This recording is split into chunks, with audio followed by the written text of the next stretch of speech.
Hello दोस्तों, स्वागत है आप सभी का हमारे यूट्यूब चैनल शहनाज ट्यूटोरियल्स में। और आज मैं आपको 10th स्टैंडर्ड की हिंदी का कृषक गान जो कविता है वो पढ़ाने वाली हूँ और पूरा उसका मीनिंग एक्सप्लेन करने वाली हूँ। तो आइए शुरुआत करते हैं। कृषक यानी फार्मर और गान यानी गीत।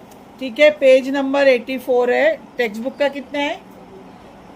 49। ओके, डाइजेस्ट का पेज नंबर 84 है। ये जो गीत है ये दिनेश भारद्वाज लिखित है और इस गीत में गीतकार ने कृषक यानी फार्मर हमारे लिए कितना इम्पोर्टेंट है इसके बारे में बताया है। समझ में आया? अगर फार्मर्स नहीं होगे तो हमारा वजूद भी नहीं होगा। ठीक है, तो पहला देखो, हाथ में संतोष की तलवार ले जो उड़ रहा है, जगत में मधुमास उस पर सदा पतझर रहा है। ओके, दीनता अभिमान जिसका आज उस पर मान कर लूं, उस कृषक का गान कर लूं। तो कृषक के अभाव की कोई समस्या नहीं। अभाव मतलब उनके पास बहुत सारी चीजें होती ही नहीं है।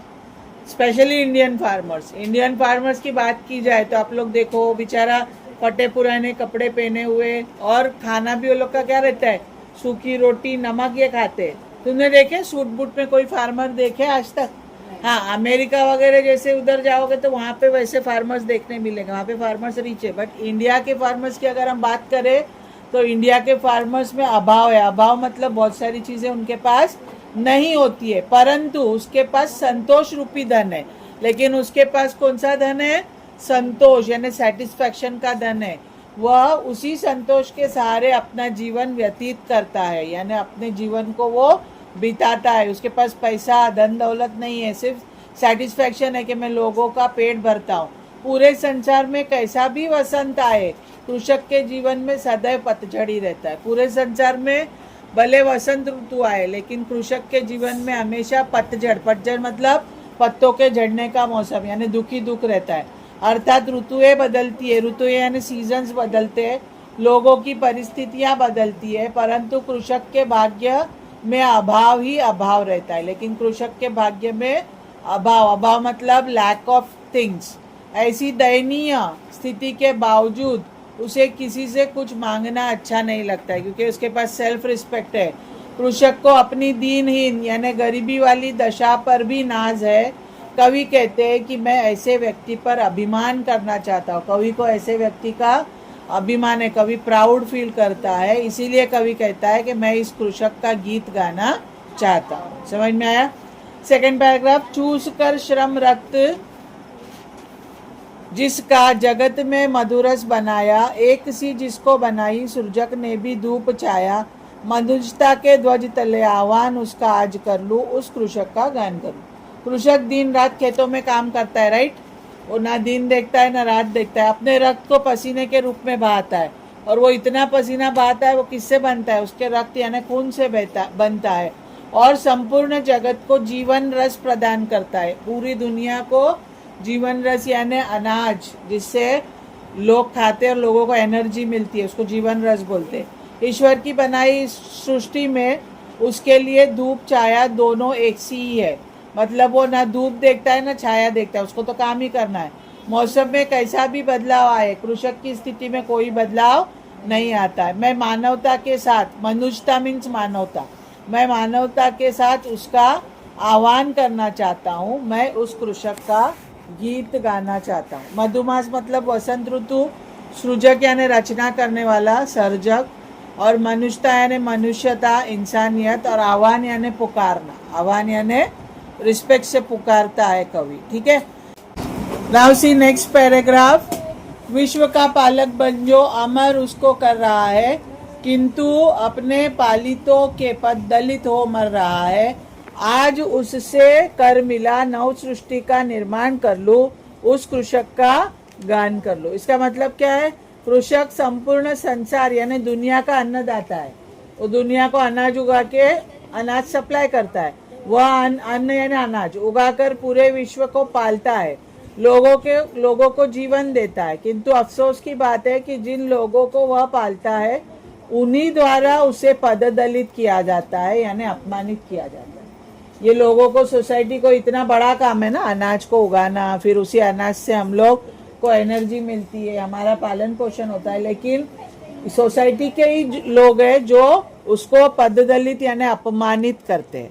स्पेशली जो एजेंट वगैरह रहते ना, जिनको ये लोग माल बेचते फार्मर्स लोग, वो लोग बहुत एक्सप्लॉयटेशन करते फार्मर्स का। तुम लोग बिलीव नहीं करेंगे, टमाटर जो 20 रुपया मार्केट में बिकता है, फार्मर को सिर्फ उसका 1 या 2 रुपया दाम मिलता है। पूरा जो बाकी का मार्जिन है 18 रुपया, वो एजेंट लोग, बिचौलिए लोग बीच में खा जाते हैं। तो ये सारी, इसीलिए तो फार्मर्स आज क्या है, अपने फार्मर्स गरीब है।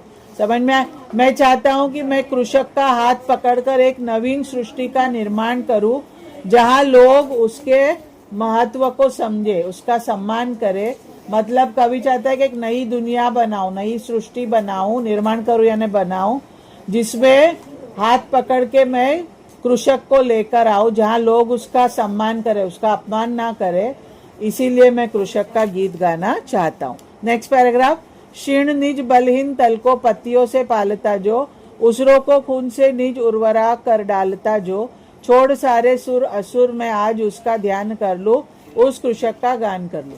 तो कृषक के जीवन में पर्याप्त सुविधाएं नहीं मिलती, फार्मर्स को पर्याप्त यानी बहुत सारी सुविधाएं नहीं मिलती है जो हमें मिलती है।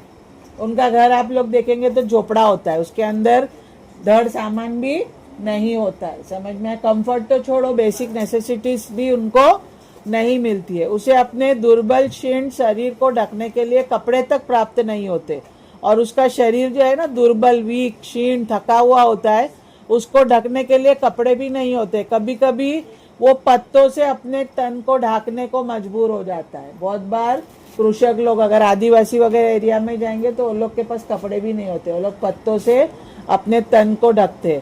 कृषक ऊसर धरती को जी तोड़ मेहनत करके पसीने के रूप में खून को बहाकर उपजाऊ बनाता है। और किसान जो है ऊसर, ऊसर मतलब जो बंजर धरती होती है ना, जिसमें इतना ज्यादा ये क्रॉप्स नहीं आते, ऐसी धरती को अपने खून पसीने से सींचकर उपजाऊ मतलब फर्टाइल बनाता है।